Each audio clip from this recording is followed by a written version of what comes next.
Billy Bob Space Tracker. Chapitre 30. Et 1. Lonnie note. Well, I'm back. The shorts didn't work out like I'd expected them to, so sorry to the people who submitted ideas. As I get spare time, I'll write them up and post them amid my other stuff. I'm not promising a return to the 5-a-week schedule I had before with Billy Bob, but we'll see. Anyway, enjoy. Most species in the galaxy fit into a few categories based upon their evolution. Either they were apex predators like the Libertonians and Crusticans and were able to develop and advance because they had the freedom to do so.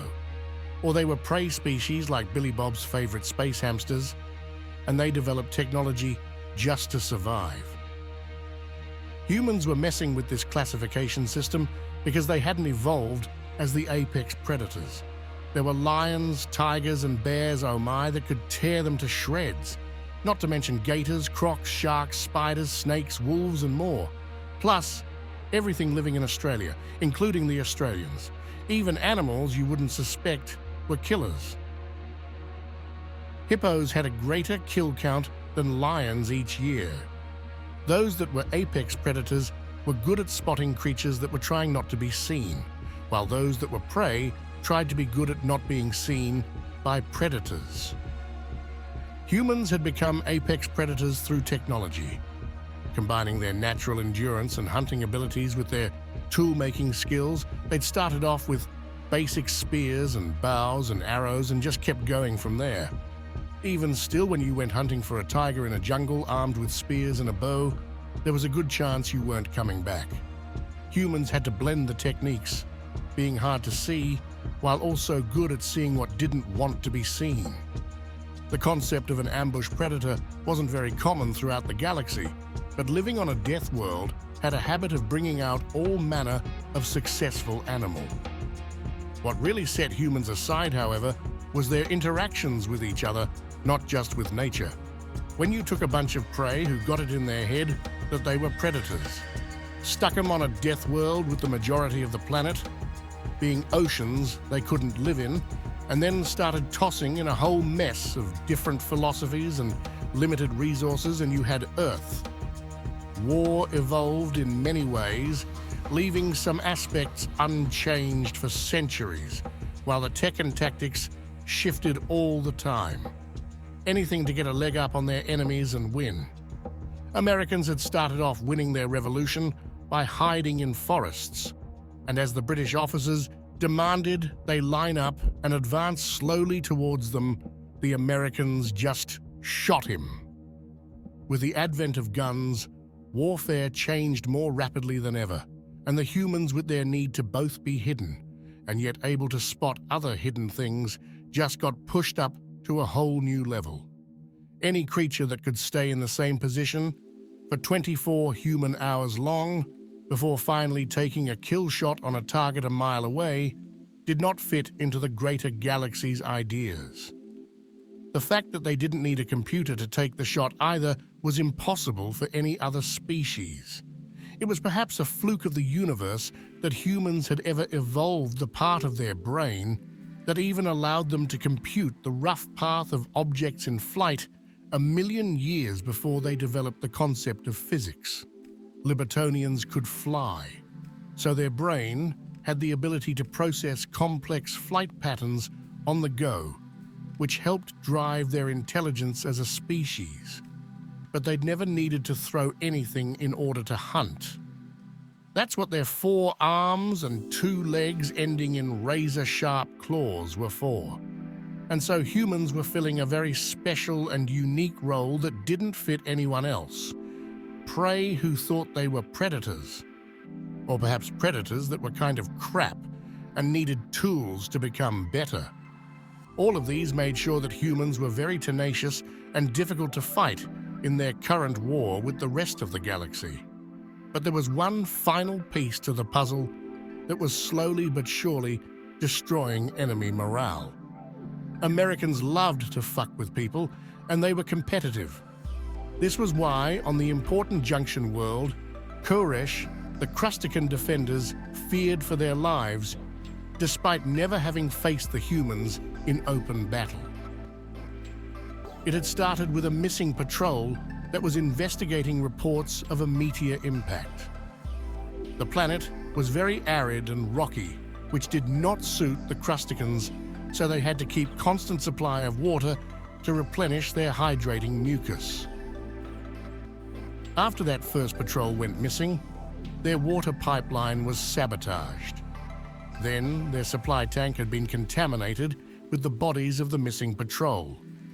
After that, their comm equipment started getting jammed, and all they could pick up were scratching transmissions that sounded like someone softly whispering. "We're coming for you." As the 300 remaining defenders began to freak out, their tormentors watched. Only 5 of them had been dispatched to this planet. 5 humans to occupy a planet currently held by 300 Crustican soldiers. At the moment, they were all arrayed along the edges of a rocky canyon as they watched a Crustican patrol in the valley below them. All the Crusticans saw was a collection of rocks and some of the scraggly bushes that survived on this planet.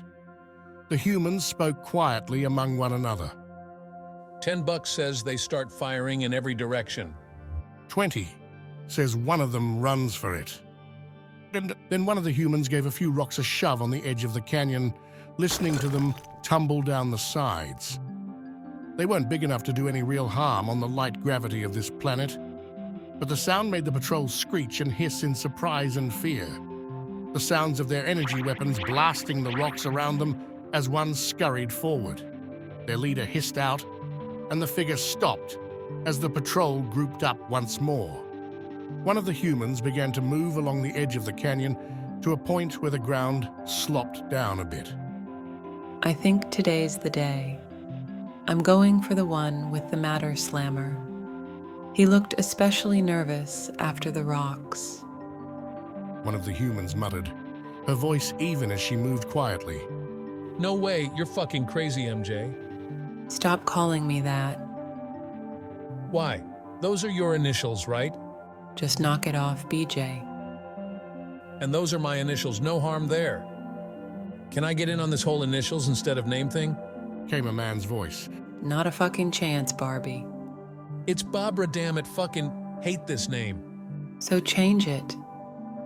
Every time I try, you guys just tell me to shut up and look for a Ken doll to go with my convertible. There was a lot of chuckling over the comm, which more or less proved his point. Regardless, you're crazy for even thinking this will work, MJ. "If I do this, will you stop calling me that?"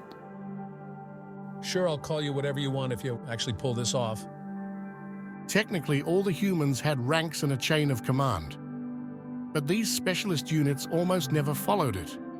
When you had to torment and distract an entire hostile garrison with just 5 people, things became a little more casual among the specialists assigned to the task. The patrol wandered along the canyon floor while the humans watched them. The crabs lacked that instinct to know when you're being watched. Out in the oceans of their home planet, they had nothing to fear from being watched. Watching was common. But as they slowly walked past a nondescript grey rock, that rock suddenly jumped out, landing on the back of the crab, holding the matter slammer tube. It hissed in terror and surprise, squeezing the trigger as the shot slammed into the wall just before him, killing the patrol in front of him. He dropped the empty tube as he tried to grab the human riding him, but his claws weren't designed to reach his back. The human woman held a hand in the air, yelling, "Yeah!" before the 2 surviving crabs shot at their comrade being ridden by the human, too terrified to try and spare his life. As his shield absorbed the impacts, the human pulled her sidearm free, dispatching the other 2 with a double tap into their skulls. This left the one crab she was riding, who was bucking around, reaching back as far as he could, trying to snip and snap at her. Right up until he felt a knife press up against his throat. The struggling stopped as he heard a voice. "Settle down before I gut you." The crab quickly stopped. He wasn't a real hunter-killer. He was just a juvenile in training. Most of the veterans were on the front line, leaving these important junctions to be defended by juveniles with veteran commanders to try and get them up to speed. But now his legs were quivering, both with the weight of the dense human and fear at what was going to happen. Hold your claws up in the air. The juvenile complied. There was a strange snapping sound, and he felt his claws pinched shut, some sort of rubber bands holding them closed. Then he felt her knee jab his side. Turn around, forward. The humans looking down on the canyon floor laughed as the human raised a hand and waved from the back of her new ride. The hell you going to do with him? Get a saddle and a harness and use him as a mount. Walking is for suckers. All right, MJ, you win. I'm not MJ, damn it. I'm Mary Jane, big sister of Billy Bob. Space Trucker. It seemed to Billy Bob that the fact the space hamsters had survived long enough to develop spaceflight and join the galactic community was something of a cosmic joke. Their reaction to being startled is to eat something so they have a good last meal. Their body shapes weren't conducive to work of any kind, and they seemed to string between napping and eating for most of their time. Yet they were one of the main council founders, and it seemed like being first often counted for more than being better. After dispatching the Bork pirates by angrily telling them to fuck off, Billy Bob was feeling pretty good. Tracking down the chief's sneaky busybody wasn't too hard either. Knowing they loved to nap as much as eat, and knowing he wasn't in the mess hall, Billy Bob simply found the ship's laundry room and found the spy hamster in a bundle of warm clothes. Then he joined up with Emely and the fluffiest big shot fancy pants diplomat to find out what was going to be the plan to get them onto the council planet. So, Chief Sneaky Busybody, what's the plan? Billy Bob asked as they all sat in the captain's office. Supposedly that would be Billy Bob, but he was still set up on the Longhorn, so he let the fancy pants use it. Well, we're on our way to meet up with a Space Goblin black market ship to pick up a special package we've ordered. It will help us smuggle you onto the planet in disguise, and also we were going to disguise Emely in her power suit as a statue. It's most genius. Won't they be able to tell the statue is a fake easily? Emely asked. Well, who would bother checking a ship belonging to our most important senator? Ooh, because you guys are so incompetent, no one would dream of you guys being spies? Billy Bob said. What? I say, harumph! The big shot fancy pants muttered. I mean, because he's such a trusted member of the council, no one would doubt his loyalty. Billy Bob tried to correct himself. Once we're in place, we'll get close to the big council meeting, which will be especially important because they're trying to drum up more support for the war against your peoples. So Emely will unveil the suppression device, and we can lead the revolt against the other founders and end the war. So they don't have much security at these things? Well, quite a lot of security, actually. So what's the plan for stopping them from killing us?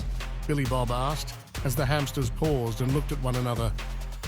Well, one was to assume you two can simply dispatch them, yes? What? The fancy pants said. But won't Matriarch Elite be there? Emely asked.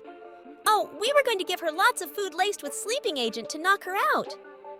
What's a matriarch? Billy Bob asked and looked around. And I don't mean the definition of the word. But what are we talking about here? I keep forgetting you were passed out when that one attacked at the museum.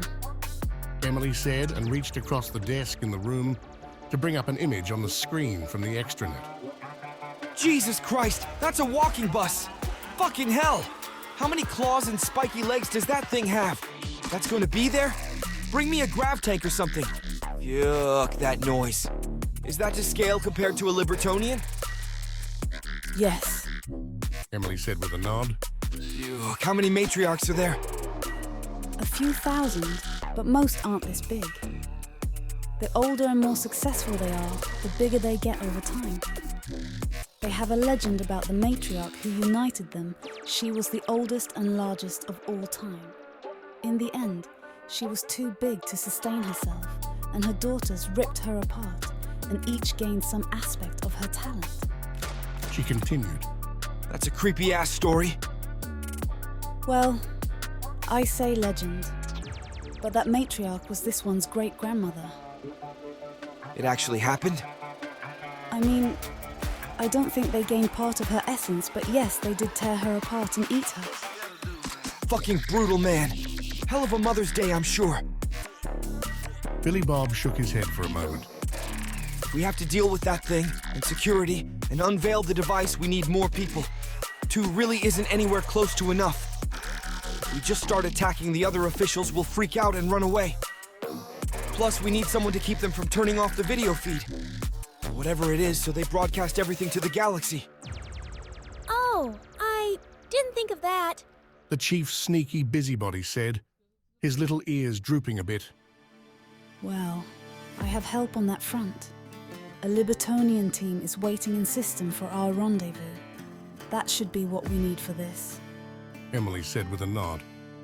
You know, just in case this fails, I should ask if the CIA can get us a cold fusion bomb as a last resort. The other 3 stared at Billy Bob in a mix of horror and confusion. What? We don't have a launch facility on this ship. Those missiles are massive. It takes specialized warships to launch those. Emily was saying as he looked between them. You guys never made the smaller ones. You made mini nuclear devices? The chief's sneaky busybody gasped out. How do they launch? You don't. You rigged them to a detonator. I mean, we have variable sizes. We've got a few shoulder-mounted launchers for infantry in case things get really bad. They were all staring at him in disbelief. How do the infantry keep from getting lethal doses of radiation? Emily asked. From what I understand, they don't. You just sort of use your sidearm to make it quick after you fire it. That's for the little guys. If we're talking about the cold fusion ones the CIA has, we'd be close enough when they went off that we wouldn't feel anything. I assume if you're next to a cold fusion bomb when it detonates, there's just sort of a flash, and then you evaporate. I don't know if they've really tested it. I'm sure someone's figured it out at the very least. The Xenos were all staring at him in a mixture of shock, disbelief, and horror. You use nuclear weapons so openly? Well, just our first contact war. But we thought we were alone, and we had no idea those space beetles wouldn't surrender until we'd wiped out their species. I think we glassed that ass crab colony, but that has to do with the standard American policy to pay back civilian deaths tenfold. So we've planned it out and prepared for it, and are ready to do it. If the war on Bastion goes wrong, we're prepared to turn it into a barren, radioactive wasteland before we give it up. Not to mention every single human colony, including Earth itself. But that's your home planet! The fancy pants gasped out. Well, yeah, but we only know how to play for keeps. If we can't have it, fuck you. I'll take you with me. It might be the end to our species, but we'd rather take as many people with us as possible than surrender. You're serious, aren't you? Emily asked as she stared at him. Very serious. It's been a very long time since we had allies, and since your people came to us and the Crusticans started killing innocent colonists, we knew we had to take your side. We understood what it meant. But we didn't fight like that in the last war. We surrendered. We never reduced our other colonies into barren husks just to spite them. And if this all goes wrong, and we lose, we know we'll surrender again. Surely survival is better than outright extinction. I'll tell you this now. To a true American death is a preferable alternative to living as slaves. But it's likely this general attitude has kept us from ever truly facing that option. We might change our minds if this goes really bad, and all we have left is Earth. After all, we have all the non-Americans to think about. Probably a 50-50 chance we take them with us, or instead, those who are left freeze themselves and jump into deep space to wait it out, and then return to finish what we started. But what if we surrendered, and said you didn't have to keep fighting for us? It doesn't really work that way for us. Either this war ends with our victory, or your surrender and our extinction. But let me tell you, when you're facing a group of humans who know that it's victory or the death of all humans everywhere, well, we're going to win. Besides, we have jump drives and no one else does. With control of the FTL lanes in and around our systems, no one can get close to us without either developing that tech or taking years to get there. And from what you guys are saying, no one has ever been as crazy as us. So I doubt the rest of the galaxy has a stomach for the sort of war we're talking about. Even if we fail, I give it 2 or 3 generations before the others give up. 2 or 3 generations? Emily gasped. Yeah, I mean, we had a war that was like 120 years long or something. The Romans had centuries of on-again, off-again conquest. And even American history is filled with war. So why don't we all just forget about this fatalism and get back to the plan? How can you be so calm about it, though? To talk about the death of your species so casually? Hey, like I said, that's what we're prepared for. But it won't happen because we're going to win. I can't even fathom the idea of my people fighting to the last. Emily was saying. It's terrifying. No intelligent species we've ever encountered has preferred death to servitude. Billy Bob shrugged at that. Well, the galaxy hadn't met humans before. He saw a look in her eye. It was a mix of emotions that made him smile as he thought he knew what it was. Fear boner. What? She asked, startled a bit by what he said as her translator likely struggled to figure out the concept. It's terrifying, and yet kind of arousing at the same time. He was smiling at her as she leaned in, brushing his cheeks with her top 2 hands. Kind of... It's just... a concept that's so... Hot? He said, his hands pulling her in close, making sure not to pull too tight. deadly. She purred the word out as she leaned in close. She rubbed her cheek along his. To know you're ready to fight to the end for me, it's thrilling. Hey, just being in a relationship has almost killed me several times. Why not risk death in combat instead of just hanging out? Is this sort of what you were feeling after killing all those crabs at the museum? Yeah, but you ruined it by almost dying. She grinned a little, giving a sort of pleased chirp. His fingers slowly brushed over her wings, the feathers feeling incredibly soft and smooth to the touch. Billy Bob figured he might just figure out Libertonian anatomy after all, when he heard the hamsters. Predators are terrifying. The chief, sneaky busybody muttered. Billy Bob and Emily quickly pulled apart, each of them looking a little embarrassed that they'd forgotten the hamsters in the room. Billy Bob coughed into his fist for a moment and then decided to sit down. Should we leave? Just kiss me already. Aaron Hansen from the Game Grumps. The space hamster ventured as both Emily and Billy Bob shook their heads. No, it's fine. Just, predator things. Billy Bob said, and Emily nodded in agreement. Anyway, the device that Emily has the blueprints of. Do we just stick it into some sort of USB port and upload it to their PowerPoint presentation at the event? The hamsters looked confused again, but Emily spoke up. I have it with me, actually. What the device? She nodded. I've kept it by my side this whole time. Oh, it's tiny? No, it's a decent size, but I keep it in a pocket dimension. Billy Bob blinked in surprise, and the hamsters looked a little startled as well. A pocket dimension?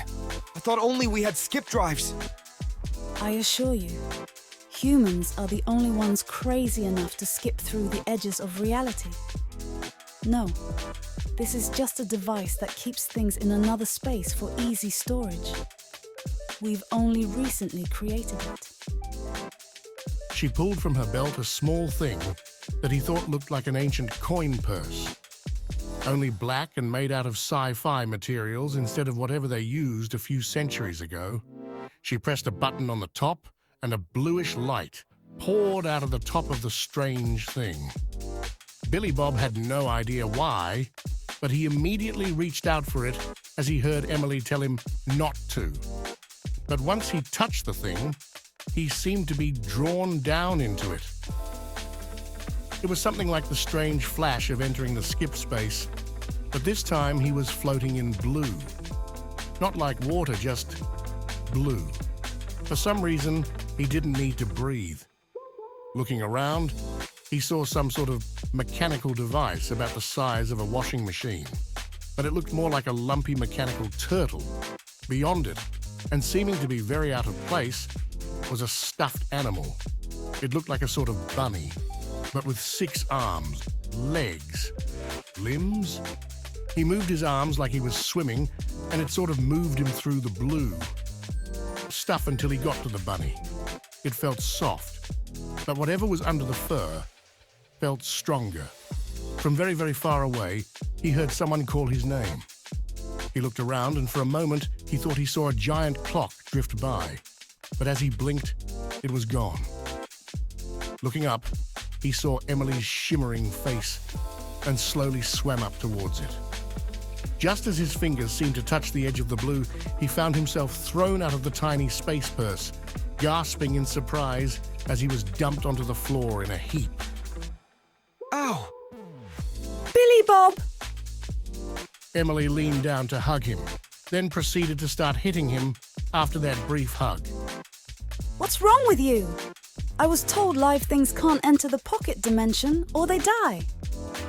How was I supposed to know that? I just touched the damn thing. You need to be more careful. She paused and leaned up before gasping, pulling the stuffed animal from his hands. You found Percy. I thought he was lost forever. Mango's note. Fine. He off the list. She clutched the toy to her chest, which he realized was a bit bigger than he first expected, perhaps 2 feet long. He saw there, mildly confused before shrugging it off. Surviving a trip to another dimension, finding a long-lost toy, all just par for the course. And so ends another chapter in the adventures of Billy Bob Space Trucker.